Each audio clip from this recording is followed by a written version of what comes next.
This is Sekulow. Breaking news. Justice Alito orders a response in the Pennsylvania case.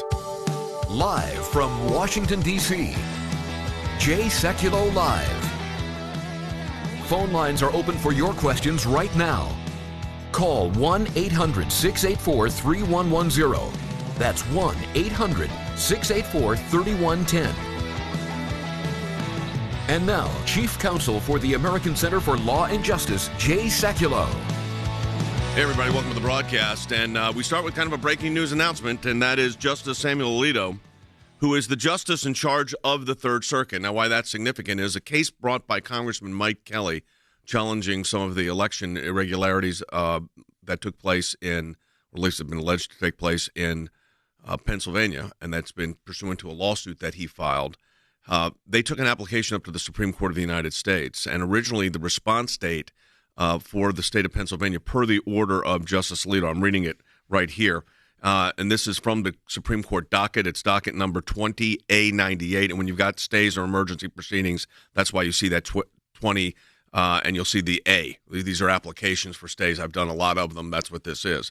And what it says here is that the response to the application requested by Justice Alito is now due Tuesday, December 8th by 9 a.m., and that was an update from a previous entry which had the date on which the application response was due by the state of Pennsylvania, or Commonwealth of Pennsylvania, was originally on Wednesday. Why is that significant?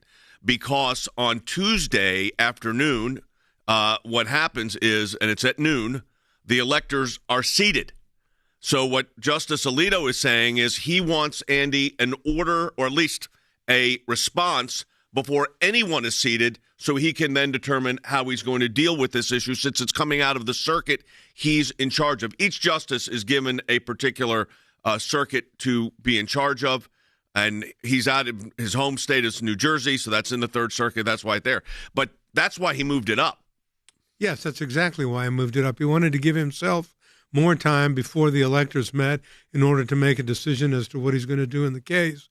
And by moving up the response date from the state from Wednesday to Tuesday, and it's significant, Tuesday, December 8th, 9 a.m., that gives him 3 hours between then and when the electors meet at noon on that day to make a decision as to whether or not he may, I don't know, we don't predict what Supreme Court justices will do, but he may grant a stay of the seating of the electors. Yeah, Harry, the interesting aspect of this, the case is captioned Mike Kelly, U.S. Congressman, and then some other individuals versus the Commonwealth of Pennsylvania, General Assembly, and also Thomas Wolf, the governor, and Kathy Bachvar, who, of course, is the Secretary of State for the Commonwealth of Pennsylvania. They have filed an emergency application for a writ of injunction pending the filing and disposition of the certiorari petition. So they are asking for everything, like we got in the Vance case for the president, that everything stays in place, a stay. Let's explain quickly what that stay means, what a stay means. Well, essentially, a stay prevents the parties, in this particular case, the parties associated with the government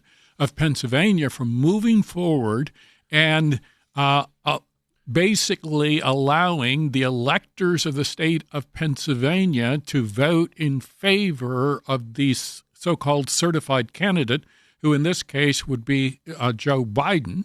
I think it is clear on the face that the state of Pennsylvania violated the United States Constitution by essentially changing the rules for electing the electors without the consent of the state legislature, and that is called forth in the United States Constitution. So on its face, there is a plausible claim, but the real issue right now is timing. Yeah, so timing is the key issue. We're going to get into what all of that means.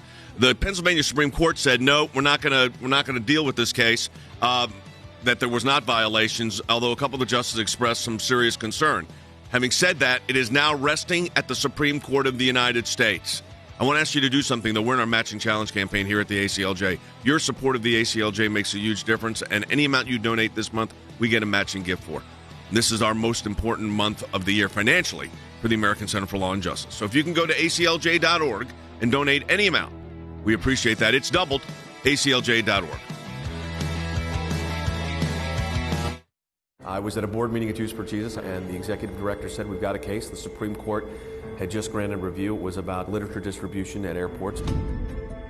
We wanted to have the Bible study meet in the school, but it turned into a problem when the principal said, no, you can't have it. I told her that I wanted to sing Noel, and she said, the principal said that we can't have anything to do with Christ in our songs. We marched around the country defending evangelism in Chicago, in Boston, in New York, Atlanta, Texas, Southern California, Northern California, and points in between.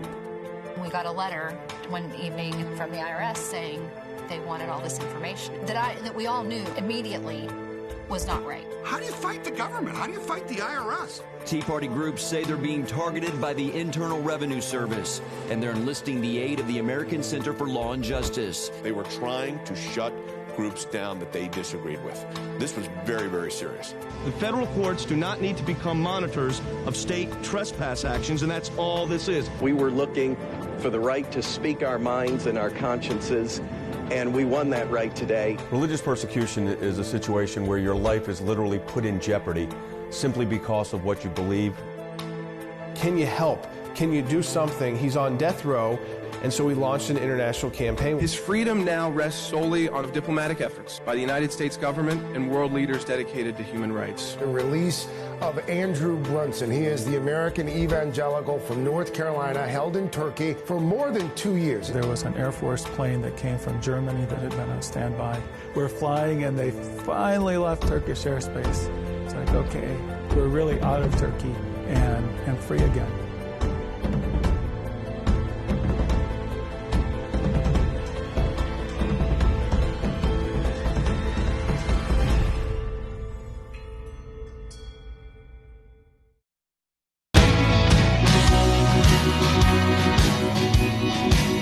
Just joining us, there's a bit of breaking news, and that is Justice Samuel Alito, the Associate Justice of the Supreme Court of the United States, has issued an order. He issued an initial order. A case was brought by Congressman Mike Kelly challenging the election certification issues that revolved around the situation in Pennsylvania where the governor and the Secretary of the Commonwealth extended dates and made various changes without legislative support. And that case was litigated at the Supreme Court of Pennsylvania. They ruled against Congressman Kelly. He took an application for basically an emergency, not basically, it's an emergency application for a writ of injunction to stop basically the seating of electors while the case is determined. Now, originally the brief was due from the Commonwealth of Pennsylvania on Wednesday. But late last night, Justice Alito issued an order saying, no, I want that brief tomorrow at 9 a.m. That is significant. I'm going to let Andy go over again why that is significant that has been changed. The significance is the fact that originally the brief or the response to the Commonwealth of Pennsylvania would have been due on Wednesday. Wednesday would have been after the date that the electors met, and the slate of electors for the presumptive presidential candidate would have been cast, and then that's the end of it. So what Justice Alito has done is said, okay, look, I want a response to the petition that Congressman Kelly filed from the Commonwealth of Pennsylvania, not on Wednesday and not after the electors have met, but before that, well, specifically by 9 a.m.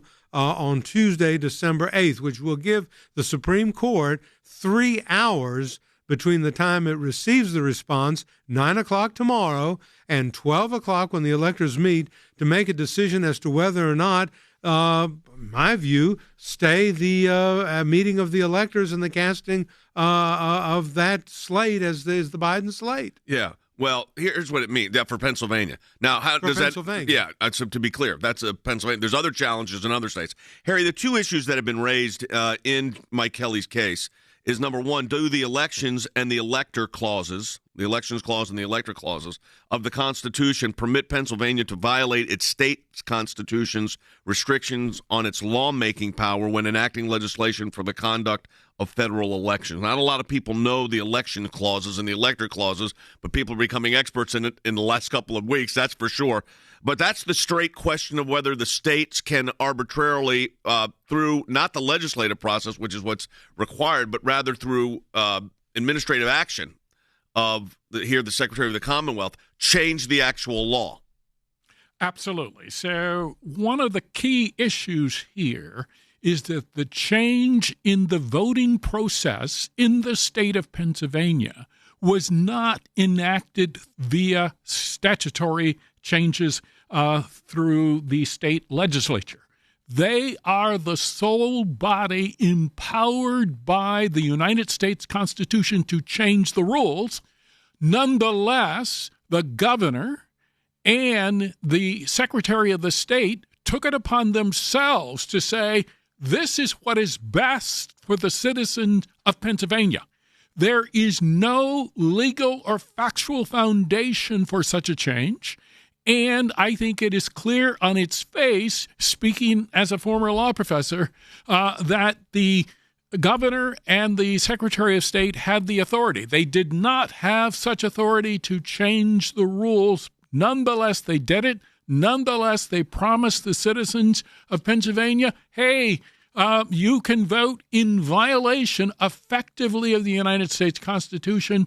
And the key question now is whether or not the Supreme Court will claw back the decision by the executive branch. So, Than, let me ask you this. You know Congressman Mike Kelly. He brought this action, along with others, individuals in the state, electors, and I think also citizen voters. What is your sense of this, and what have you heard about this? I mean, it was a case that was not getting a lot of attention until right now. Well, first of all, I think people need to understand who Mike Kelly is. Good friend of our organization's a champion for life in so many issues, limited government and otherwise. He's a thoughtful man, Jay, and someone who has approached this in a very reasonable fashion. I think he's a good example of federal officials who have a number of concerns, actually, on how these elections were run inside their own states. Now, they understand that as a federal official, they don't get to set those rules, but the U.S. Constitution, the state constitution, and then state statute all do govern them.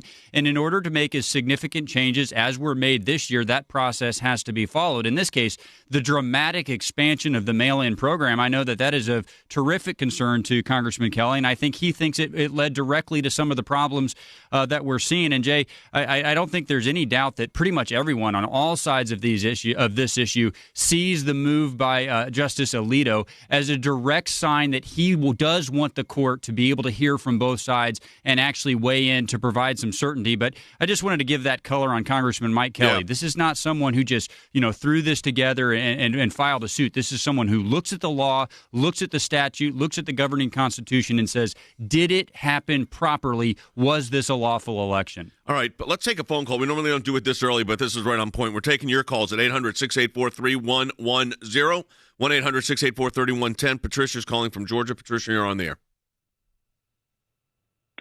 Hello. How are y'all today? We're great. Go ahead. I'd like to know if all of these states that have so much, at least questionable election votes, at the end of the day, if they certify the elections inside of each state, is there anything we can actually do in the Supreme Court to get our vote counted and make sure that they're right?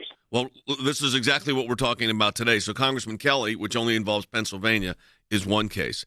There is potentially the ability of various states to file what's called, Harry, original jurisdiction. That is, let's say, a state 1 or state A sues states B, C, D, and E because of election irregularities. They do that because they allege that if there were election irregularities, it dilutes the votes of their constituents, their citizens of their state. So when you have a situation like that, a state can file against another state for what's called original jurisdiction, and it goes directly to the Supreme Court. Absolutely. So if there are election irregularities in even one state, arguably that dilutes the votes of citizens and in each and every other state. In this particular case, there are a significant number of cases pending involving an outcome determinative number of electors, which could affect the outcome of the election. So given these election irregularities in Pennsylvania and alleged irregularities in Georgia, in Michigan, in Arizona, and in Nevada, and possibly even in Wisconsin, there is a basis for each and every other state in the United States to go to the United States Supreme Court and say, look at what has happened in all these other states, because what has happened with respect to these alleged election irregularities, that affects the power or the influence of the vote of our citizens. In other words, the issue is Rumble to our social media platform. So I don't know if they do carry it live, but that we will have videos up there. So that's another one you should definitely put in your list of places to find out about the ACLJ. But Andy, just as we get ready to go to a break, because I think this is important for people to understand, the fact is that the changing of a day doesn't seem that significant, except to those of us that follow the Supreme Court. This is really significant. It's very significant because what Justice Alito is saying is that I don't want a response after the electors have met and the slate of electors has been seated. I want to hear from the state of Pennsylvania in response to the petition that Congressman Kelly, and I'm holding it right here, emergency application for writ of injunction, that he has filed. I want the response of the Commonwealth of Pennsylvania, the governor, the Secretary of State, to be filed with the Supreme Court tomorrow morning at 9 o'clock, which gives us, the Supreme Court that is, 3 hours in which to determine whether or not to grant an injunction and to prevent the seating of those Pennsylvania electors. Now, I'm not going to predict what the Supreme Court is going to do. Justice Alito is one of 9 members of the Supreme Court. He is the circuit justice for the Third Circuit, which is why he has the responsibility for doing this.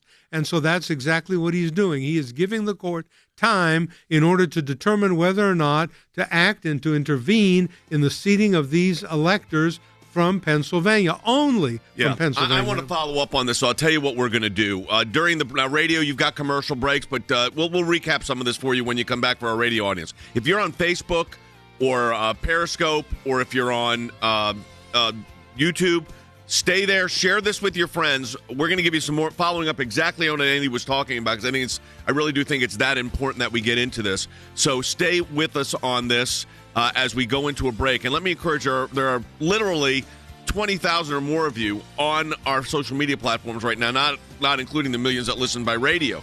Share it with your friends right now and get more people involved in this conversation. Also, support the work of the ACLJ at aclj.org.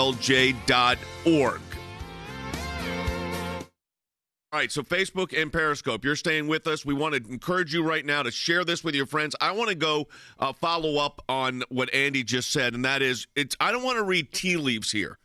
I'm just telling you, as someone that's been before the Supreme Court for going on they said 5 decades the other day, but it was late in the fourth. Close. 4 decades for sure. But I guess I had a case in the 80s, the 90s, the 2000s, 2010, and then 2020. So technically, but not 50 years, but 40 for sure. So 4 or 5 decades before the court. These changes that you're seeing, we want the briefing early, Harry, or earlier, is saying because it's the issue of the seating of the electors. That's the only reason they would say we need it at 9 a.m. on Tuesday, not at 3 p.m. on Tuesday, or not close of business on Tuesday when they originally had it for Wednesday. Absolutely. So I think the Supreme Court, at least in the person of Justice Alito, recognizes the urgency of a decision. I also think that putting the issue of timing aside, let's say this case could proceed over the next 2 or 3 months, I think there's a high probability that the Supreme Court would rule in favor of Congressman Kelly's petition. But I think one of the key issues here is timing, and essentially what the Supreme Court has said is we are going to give ourselves a few more hours in which to render a decision. We're literally talking about a few more hours. I want people to understand that. We are literally talking about a few more hours, and that is significant. What is the sense in Washington right now, and even over the weekend, on how this is playing out? I don't even think you have to read the tea leaves. The Supreme Court wants to hear from the state on this, Jay, and that's good. A more robust hearing is a good thing.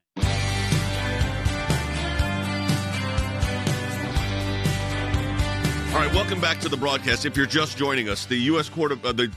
Supreme Court Justice Sam Alito, who is the circuit justice for the Third Circuit Court of Appeals. What that means is each justice we have circuit courts for courts of appeals in multiple states. So you got the 11th, which takes care of like Alabama and Florida, Georgia. So this is how it's set up.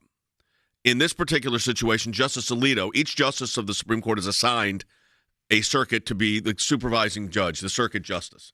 He is the circuit justice of the Third Circuit. What that means is something coming out of New Jersey, Pennsylvania, Delaware, that goes to Justice Alito if it's coming out on an emergency basis.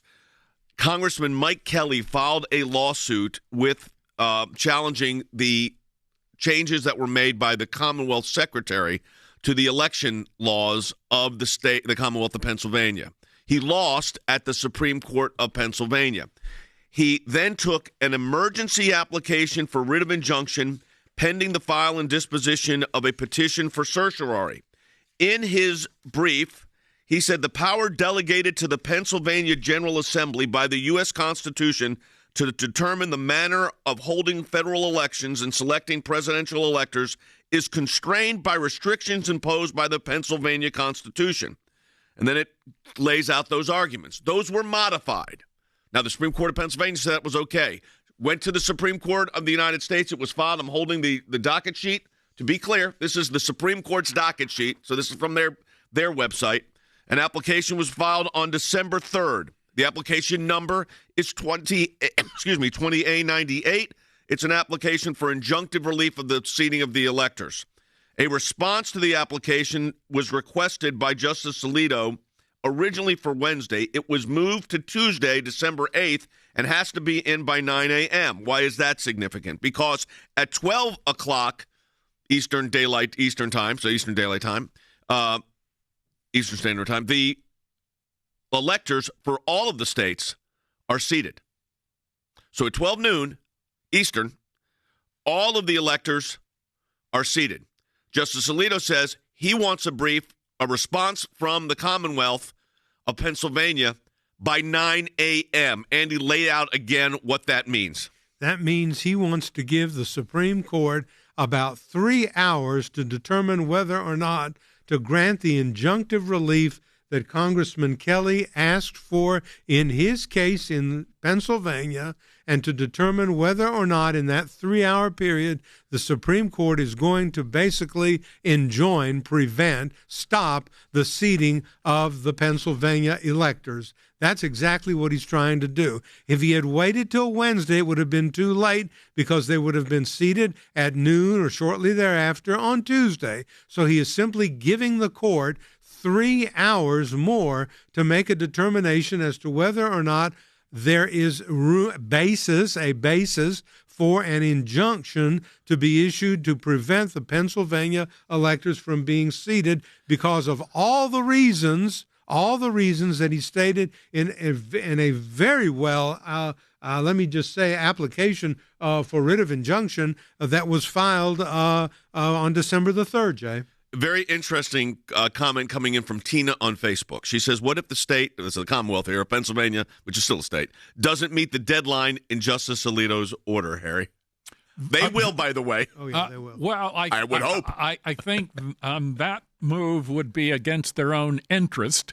My own intuition would be that then the court would actually enjoin the seating of the electors. But it's also very, very important, Jay, to go back to the original decision of the Pennsylvania Commonwealth Court, which issued an opinion on November the 25th, right, preliminarily enjoining the respondent, that is the state and the executive branch, from taking further steps to certify the results of the November the 3rd, 2020 election.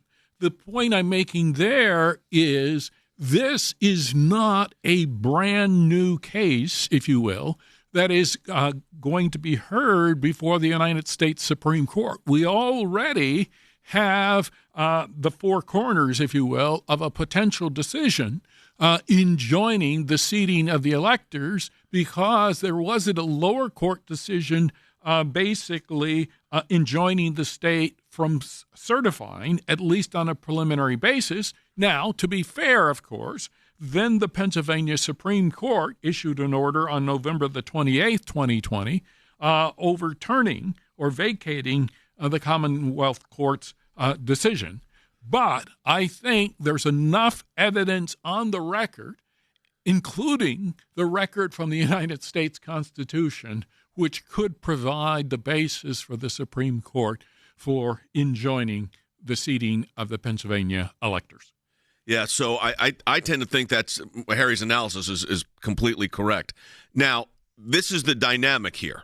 So this is a very fast-moving dynamic. There may be other actions taken at the Supreme Court in the next couple of hours. We're not sure of that yet. We'll let you know if it does, and we may come back to you if it does, in fact, happen. We'll certainly discuss it tomorrow if it does. But these cases are what's happening is some of these cases are starting to mature. But again, for those of you who do not know Congressman Mike Kelly, who's been a friend of the ACLJ's for a long time, he signed a lot of our briefs to the Supreme Court of the United States. Then let's talk about him. This guy's been a champion for life. Yeah, no doubt about it. Champion for life, champion for limited government, small business owner, Jay, so someone who appreciates the reduction in taxes that we saw over the last 4 years. And I think the other thing that's important here is he understands the authority that state legislatures have here. Harry talked about both Article 2 and the 12th Amendment. Clearly, state legislatures have authority here.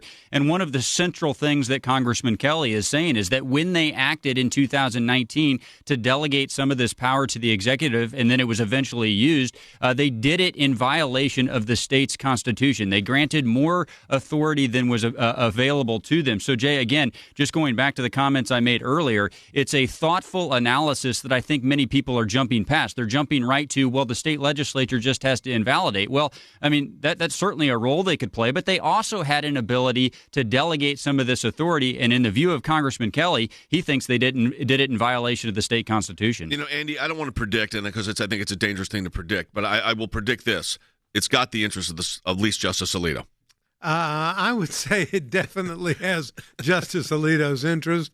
I would say because this was the same justice that issued the stay in the other part of the Pennsylvania case, which was the extending of the days in which the mail-in ballots could come in that we were involved in. Right. So Justice Alito has kind of shown his inclination with respect to what I think he's going to do in the case. There's only one other justice that I'm not going to name who in my mind is going to be with him on this for absolute sure, and there should be others who follow along as well. But and I don't like to predict what justices will do. I don't like to predict what juries will do. I've had too many jury trials come back much different than what I expected them to be. Most of them did convict, however, because I was a good prosecutor.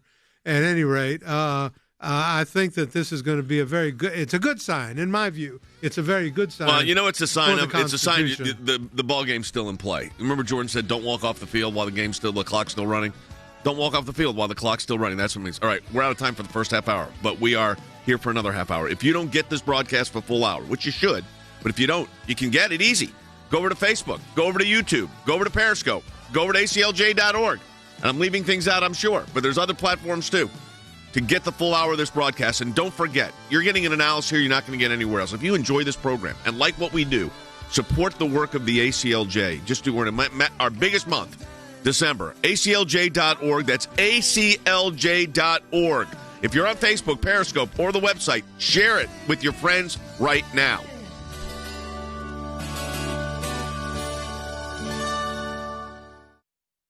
So, okay, folks, so we're staying live. So let me encourage you. This is what we want to do. So for all of this is the good thing about our if you're watching us on TV or video, you get to stay with us the entire time.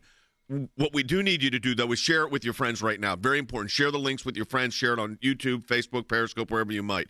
Harry, I've got this question, and that is, I don't want to project what could happen here, but I will say this, and I think this is important for people to understand.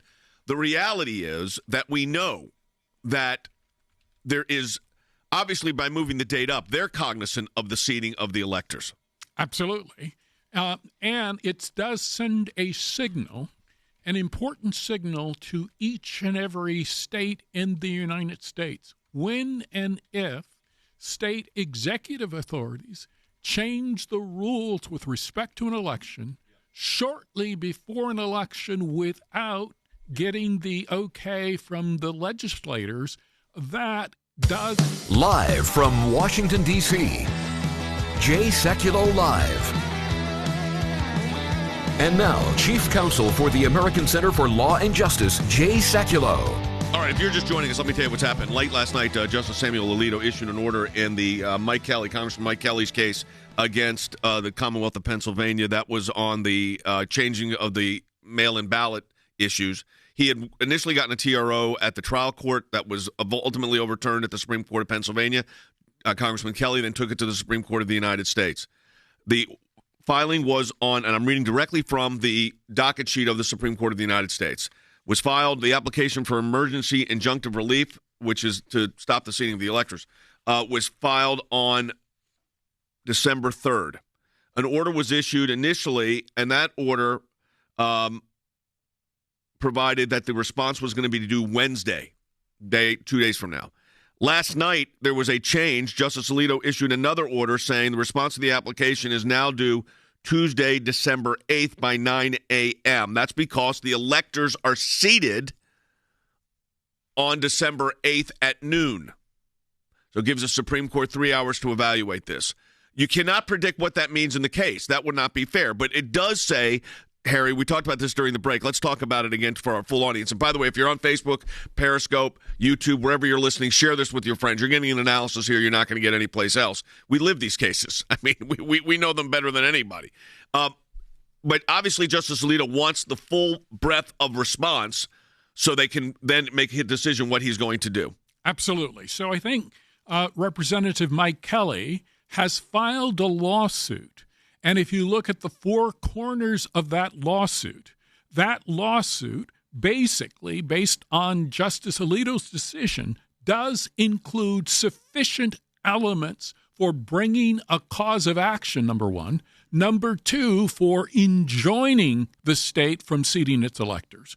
But equally important, the decision by Justice Alito, and hopefully by the United States Supreme Court, sends a strong and unmistakable signal to each and every state, particularly within the executive branch. If you change your election rules shortly before an election, and you do so without the consent of the state legislature, that in and of itself is a basis for litigation and for potentially, at least, and I emphasize the word potentially, invalidating the results of that election. Yeah, and that would be obviously the determination of what's called the prayer for relief. What are we asking for? Let's take Linda's call. She's calling from Florida. Very good call. Linda, welcome to the broadcast. You're on the air.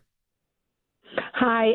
After this step, what is the next step? What can we do as President Trump supporters, deplorables, or believers in the Constitution to help with this process? And also in 1967, Let me answer your first question because I got to keep moving today, Linda.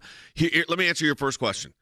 What can you do? It's being done. So Congressman Kelly's brought cases. Others on our teams have brought cases. We brought applications and cases. So what's going to happen is, what's the next step after this is Justice Alito will get the brief, Sandy.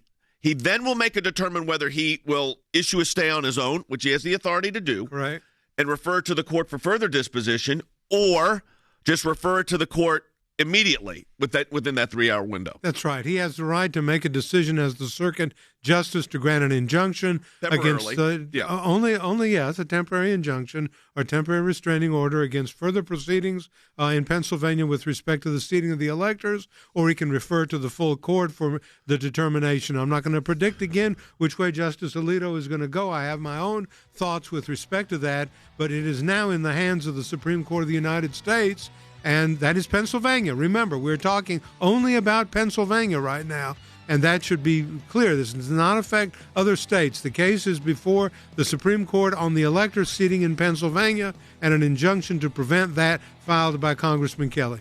We've got coming up for you, and as we go to break, a very important video that you need to see. It's going to summarize where we are on a lot of issues. This is really important. So, again, share this with your friends. We encourage you to do that. Support the work of the ACLJ. You can do that at aclj.org. If you're listening on Facebook, Periscope, YouTube, share it with your friends right now and support the work of the ACLJ at aclj.org. Also, glad to announce we're now on Rumble, another platform.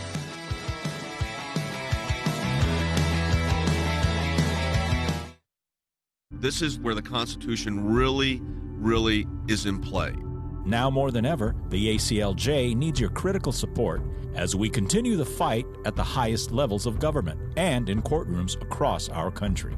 Let me just kind of explain to people why we fight. One is for election integrity. I mean, that's part of the ACLJ's goal, is constitutional election integrity. We don't want this. This should not be the norm. American citizens deserve free and fair elections. And the right to vote is protected by more than the initial allocation of the franchise itself. My focus right now, our team's focus, ACLJ's focus, is on the constitutional issues. We cannot allow our voices to be silenced. Voting is our American right and duty. Count every legal vote. That does not mean to count every vote that came in. To make sure the constitutional mandates are filed. We did that in Bush versus Gore, too. That's not a partisan issue. What does the Constitution say about this? The flurry of the information of was this wrong here? Was this bad here? The voting machine's wrong here. Taking that all in now as attorneys and putting it into actual legal challenges with evidence. The American people need to have confidence in the fairness of their elections. People of both stripes politically are beginning to lose faith in our electoral system, and we simply cannot allow that. You got to run this down because that's a constitutional obligation, is to make sure to the best of your ability it was fair. If it wasn't, that needs to be pointed out. Right now, we must defend our Constitution. It is the cornerstone of our freedom. We're working on this government affairs team, of course. Our legal team is all over all of these issues. Fight till you can't fight anymore. That's how you have to do this. That is why we fight these legal battles until there's no more legal battle to fight. Don't let your vote be silenced. Join the fight at aclj.org and have your gift matched today.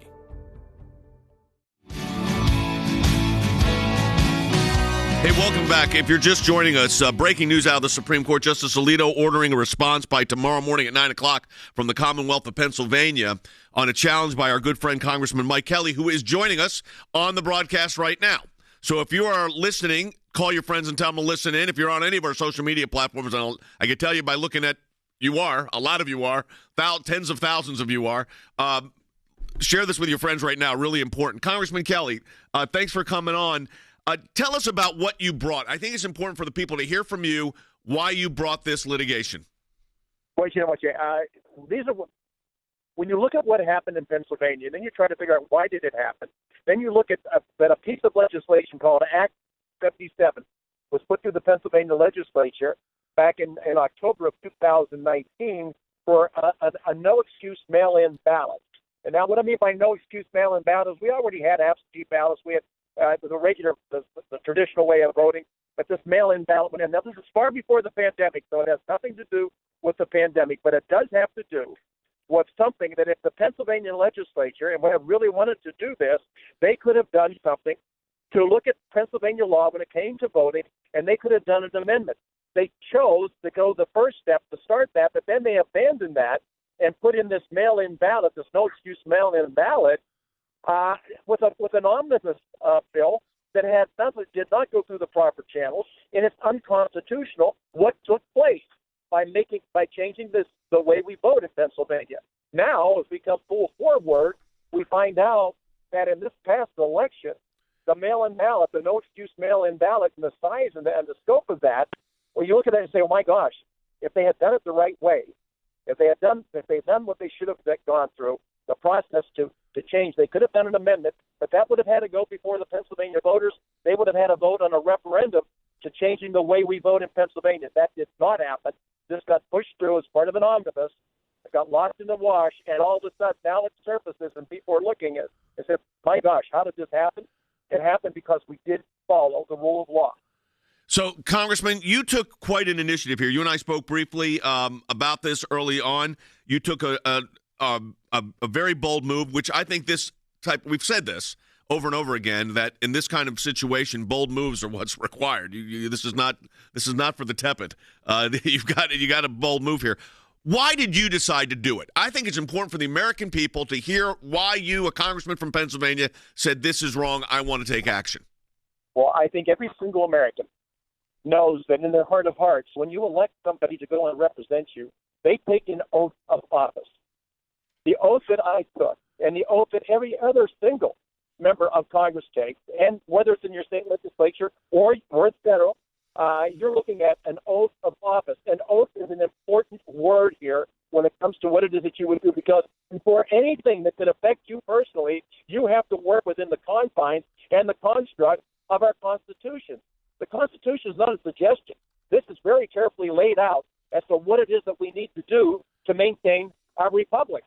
Now, in Pennsylvania, there was an obligation because of your oath of office to follow what's there. And so, Jay, I think what really, when we look at these things, is people who are elected by their fellow citizens to represent them and work within the confines of a constitution. And when you go outside that, or when you put your future in a political office above it actually doing what you're supposed to do under your oath, then there's something wrong with that. All we're trying to do is call attention to an unconstitutional issue that took place in Pennsylvania and allowed this no-excuse mail-in ballot to take over. And it's one of those things that has to be looked at. It has to be out there for the public to see. You know, people, Andy, that say that the president is just delaying the inevitable, or just, why is he doing this? I mean, it's not as if there is not only precedent, but the Constitution sets out a framework upon which, and in the states, it sets out a framework. Like there's an election challenge in Georgia going on. That's different than what Congressman Kelly did. That's right. There is an election contest going on in Georgia under the statute. What Congressman Kelly did, and I don't want to speak for him, but I've read his pleading, is saying the Constitution is not just a piece of parchment hanging in the National Archives. It is a living, breathing document that has validity today as it did in the 18th century when it was drafted. And what it says is the legislature shall make the decisions with respect to the means and manner and method of voting in each jurisdiction, in each state. And Congressman Kelly's attempt to get the Supreme Court of Pennsylvania to do that was rebuffed. He's now seeking relief in the Supreme Court of the United States by way of an injunction. Justice Alito has taken, as Circuit Justice, this action to give more time for the Supreme Court to act on this. I applaud Congressman Kelly for his support of the Constitution of the United States. Again, not just a piece of paper in the National Archives, but something that is very important and dear to us, which, as he said, he had took an oath to uphold, and he is doing it. All right, I want to go to Congressman Kelly, if I can. Than Bennett, our Director of Government Affairs. We just lost Congressman Kelly. Well, we'll try to get him back. Than, the congressman here did take a bold move. Yeah, he sure did, and I would love to hear the congressman's thoughts on this because, we've worked with him on a wide variety of issues, Jay, everything from life to religious liberty to regulatory relief. But one of the things we've worked with him on is restraining the limits of the federal government appropriately, and he talked in his response to you. Actually, I think we have him back. So, Congressman Kelly, Than Bennett here. I just wanted to follow up on the comment you made about the state legislature's role here. This is something that we have worked with you on a number of issues on. If you're going to delegate authority to a state or retain authority inside a state, you have to ensure that state operates according to the rule of law and that the legislature only delegates to the executive things that are within its authority to do so. In your claim here, isn't that what you're arguing, that the legislature went outside of its bounds to grant the executive this action? Isn't that at the core of the claim here? Yeah, and I'm sorry, I'm on the road, but yeah. Look, I think what we're doing would just make sense, and I just want to make this statement, because I think this is really crucial. This is not about Republicans only or about Democrats. This is about the Republic and what's taking place. And it's also about the 1.4 million men and women in uniform that have given their lives because they took an oath to defend this country against all enemies, foreign and domestic. We're looking at what's going on right now. If we are going to abandon the very bedrock of who it is we are as a nation, then shame on us. And if you get elected to office, you take an oath, and that's your oath. That is a serious commitment. And I'm just so tired of people telling me, Well, I appreciate it, Congressman Kelly. I think we're having a little bit of a phone issue there, a little bit of phone problem. But I appreciate what you've done. I appreciate the stand you're taking. And now we're going to see what the Supreme Court does. I want to say this. Our production team's telling me this. Logan just asked me to mention this. We are having a phenomenal response right now on our social media platforms, but especially YouTube. Subscribe to, if you're on it right now on YouTube, which you are, we have about 120,000 or so subscribers. We've just really launched this recently, 129,000 subscribers, so I guess it's gone up some substantially since we've been here.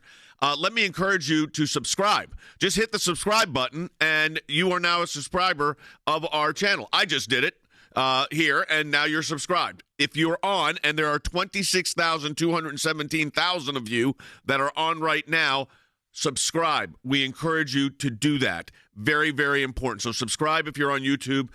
Same thing, of course, Facebook. We encourage you to do the same thing. Also, we're monitoring the chats. You could be a super chat, and we'll get to maybe some of those during the break coming up here. I'll try to pull some of those so we can get those to you. Let me go ahead and take another phone call. Kimberly's calling from Georgia. Kimberly, go ahead. Hello. Thank you for taking my call. If Justice Alito issues a stay of Pennsylvania seating their electors, what is to keep Michigan and Georgia, which is my home state, from seating theirs? And can it be remedied? So, what would I think happen if there is a positive outcome, at least a temporary reprieve, so to speak, in Pennsylvania? I think other litigation would move. This has to happen in hours. Would move quickly to these courts. You could start moving cases quickly. There is a case in Georgia, for instance, so maybe that case becomes a quick move. There are cases in these other states, and then there could be direct actions taken by the states as well, Andy. Georgia's got some litigation you've reviewed that you're comfortable with. That's right. There is the litigation in Georgia contesting the election brought in the Superior Court of Fulton County, waiting for a judge to be assigned to that case to hear the relief. There is actions taken in other jurisdictions challenging what has happened. The Supreme Court of the United States not seating these electors or temporarily enjoining them may send a signal out as to what the Supreme Court ultimately may do if these cases go before it. So it's a very important decision that's going to come out tomorrow, and I think it'll be before noon. Tomorrow in Pennsylvania, one way or another, as to what the Supreme Court says with respect to the Constitution and the legislature's exclusive right to determine the means, method, and manner of elections. All right, we're going to stay live during this break. And again, if you're on radio, of course, you're going to have a commercial break. But let me encourage you to stay with us and share this with your friends. If you're on Facebook, YouTube, Periscope, share this with your friends. We have probably 40,000 people or more watching just on those social media platforms. That's not including the millions that listen to us on the 1,000 radio stations we're on every single day. So let me encourage you to do that. If you enjoy this program, if you find it informative, if you appreciate the work of the ACLJ, well, then go to aclj.org and make a donation online. Any amount you donate, we get a matching gift for. I encourage you to do that. And don't leave during this break. I've got some other news I want to give you on another matter, another case that may well be on its way to the Supreme Court of the United States. So there is a lot ahead. All right, so Facebook and YouTube, and if you're on aclj.org or Periscope, let me encourage you to do something right now. It's very important that you share this with your friends. If you are on these social media platforms, subscribe to our channels. That's on Facebook, the same on YouTube. Subscribe. Very important that you subscribe and become part of our team that way, and you'll be notified because we may be giving alerts throughout the days here. It may be quick, maybe come on for 5 minutes and say this is what's happened here, or here's what's happened here, because the news is changing so quickly. But there's a Sharon on YouTube, Super Chat. You got a fan here, Harry. She said, this is for Harry Hutchinson. Thank you for being clear and making the law easy to understand. Your dedication and knowledge is amazing. Having said that, and I do think it's amazing, and I don't want to make a prediction, the one thing I think we can safely say is these cases are getting attention. Absolutely, and they should. And one of the arguments that I made much earlier in this entire process was that there was indeed a clear and unmistakable factual and legal basis for these cases moving forward. And I think the United States Supreme Court, irrespective of the decision that they reach in the Pennsylvania case filed by Mike Kelly, they are essentially substantiating the arguments that we have been making consistently, that this is an irregular election process raising many fundamental questions, and some of those questions are fundamentally constitutional in nature. There are other issues which can be best solved in the long term, of course, by state legislatures in terms of election integrity and election security. I was just about to ask our producer, are we really going into the last segment of the broadcast? My goodness. Has this one flown by? Hey, Periscope and Facebook, there may be some other breaking news later today. All right, welcome back to the broadcast, everybody. We're going to take your calls, but let me encourage you, if you are on any of our social media platforms right now, subscribe to our channels. We've got close to almost 29,000 people. We may hit 30,000 before it's over on our YouTube channel right now, and I think 14 or 15,000 on Facebook, and I'm sure plenty watching on our other social media platforms, Periscope and ACLJ.org. Very important. Subscribe to those channels. There may be additional cases coming to the Supreme Court in the hours. I'm talking about in the hours ahead. I will keep you posted on that. Let's get some calls, and let's go to Pete, who's calling from Illinois. Pete, go ahead. Hey, Jay, how are you? Good. Hey, quick question for you. The executive order that President Trump put in place for sanctions in the event of foreign interference in the U.S. election, is that just how then the VP brings it to the Congress? Or is that just totally different? No, this is not. There's not a. I don't see right now a scenario where the election is. I mean, it could be decided by Congress, but that executive order doesn't have anything to do with. That's just foreign election interference. So that doesn't really apply here. Andy, I was going to ask you this. We're looking at the timing of all of this, and this is stuff taking place not in days and days and days, but in a couple of days and in hours. Yeah, it's literally hours, minutes even. I mean, decisions can be made that are going to affect the outcome of the United States government for the next 4 years that are going to be made by the Supreme Court of the United States and by other states and jurisdictions, considering the various cases that have been filed, literally in matters of hours. I mean, think about it. Right now, it's almost 1 o'clock Eastern. Yep. If your area is live and you're listening to this, and think about it, the Supreme Court probably has will have said an order.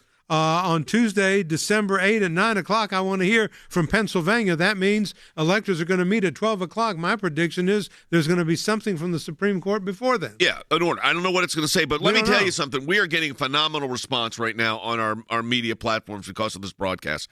We got Sergio listening from Paraguay, who's sending his regards to the president. But let me tell you what it reminds me. He said, let's keep up the fight because this is good for the world. But let me say this, though. When you subscribe to our channel, which we're encouraging you to do right now, subscribe to the ACLJ's YouTube channel or Facebook. But on YouTube, also hit the bell next door, next to the subscribe button, because what that does is give you a notification when, in fact, we're on. So not only subscribe, and everybody that's listening right now should subscribe, but hit that notification button as well. Let's go to Doug, who's calling from Wisconsin on line 4. Doug. Hey, thanks for taking my call. Is Wisconsin a state that's doing something similar as Mike Kelly, and also is Georgia doing something? Yeah, so there's litigation in Wisconsin that's going on right now, and there is litigation in Georgia going on right now.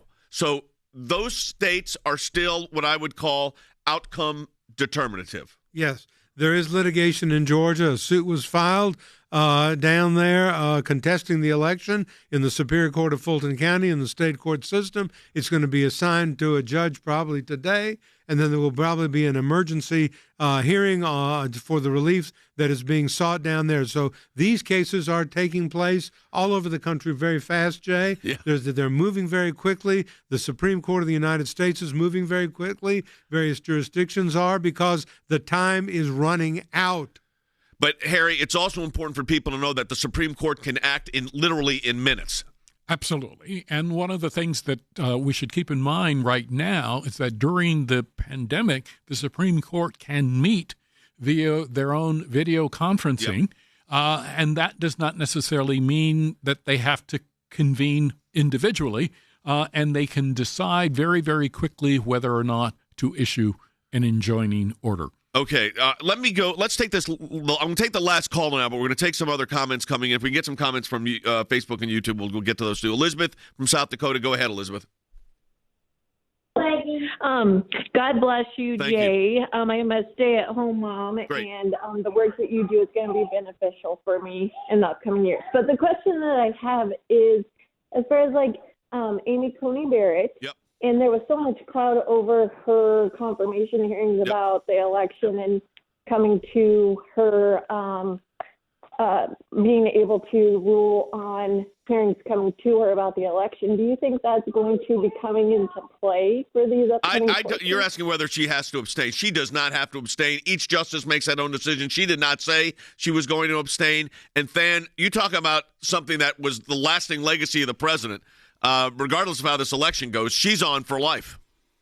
Yeah, all three justices are going to be part of the legacy of President Trump, no matter when his term ends. And look, Jay, I mean, she was never Justice Barrett was never involved in any case involving this election cycle. So there would be no reason, in my view. Obviously, that's not my decision to make. It's hers. But, Jay, I'll just tell you, I can't think of a credible reason by which she should even have to consider it in this case. I would imagine that she would be hearing this case if the full court takes it up. I think that's exactly correct. And so I don't expect any abstentions. What I expect is that tomorrow morning at 9 o'clock, the Commonwealth of Pennsylvania is going to file the brief in response to Mike Kelly's request for the emergency stay of the seating of the electors. That's what I think. Now, do I know the outcome of that? I absolutely do not. And the reason I don't know is because Justice Alito has multiple options. He can decide it himself and issue a temporary stay while he refers it to the court. He could deny it, or he could, Andy, send it to the whole court for a decision. That's right. He's got several options that he can use. He can, like you say, temporarily grant it, deny it, or refer it to the court for consideration. So that's, ultimately it's going to be the Supreme Court that's going to decide the fate of Mike Kelly's litigation in Pennsylvania and whether those electors are going to be seated or not. And it's going to come probably before 12 o'clock noon tomorrow when the electors meet and the slate is seated or not. Sly on YouTube, you're going to appreciate this, in their super chat on YouTube, said he's a fellow Georgian, Andy. He's going to be voting in person for the Senate runoffs, whereas the debate yesterday, we didn't even get time to get into the debate. I'm not sure that debate changed the needle any, actually. I think it was kind of a draw. I am so glad to hear that, Sly. I don't know where you're from in Georgia, but you go in there and you vote the right way. I know you will. He's not telling you how to vote, I'm however. not telling you how you vote, but you know what to do. There you go. That's from Andy in his individual capacity as a lawyer and resident of the state of California. As a lawyer and a citizen of Georgia. State of California, state of Georgia, no, right. Don't say California. No. So that's clear. Earl on super chat on YouTube says, God bless you guys. We also have old Mr. Young Dude on super chat. I like that. He said, thanks for the service for our country, ACLJ. Everyone watching, hit that like button. What he's talking about is on YouTube, which we have more people watching on YouTube than we've ever had, and we've just launched this really in the last, how long have we been doing this, Will? Just shy of a month. Just less than a month. We have millions of people listen by radio because we're on 1,000 radio stations, but this is a new platform for us, and we have, right now, according to this, 33,847 people watching just on YouTube alone. Now, that's like some of these networks, that would be a good day for them. Also, what we want you to do is subscribe. So if you're on YouTube right now, everybody should hit subscribe. You can do that. And then hit the little bell next to it, because the bell will notify you that when we're on. And we may have breaking news updates during the course of the day today and tomorrow and this week. So subscribed, hit it on YouTube, and hit the bell. Same thing on ACLJ. If you're watching now on our Facebook page, we encourage you to do that. Hey, folks, we're in the first week of our matching challenge. Your support of the ACLJ, and it was incredible in November. I must say thank you from all of us. Your support makes a huge difference. Go to aclj.org right now, aclj.org. Any amount you double, we get a match. We've got donors that are matching that gift, so we encourage you to do that at aclj.org and stand with the ACLJ in our cases, in this broadcast, in our multimedia platforms and information we get out to you, aclj.org. Talk to you maybe later today.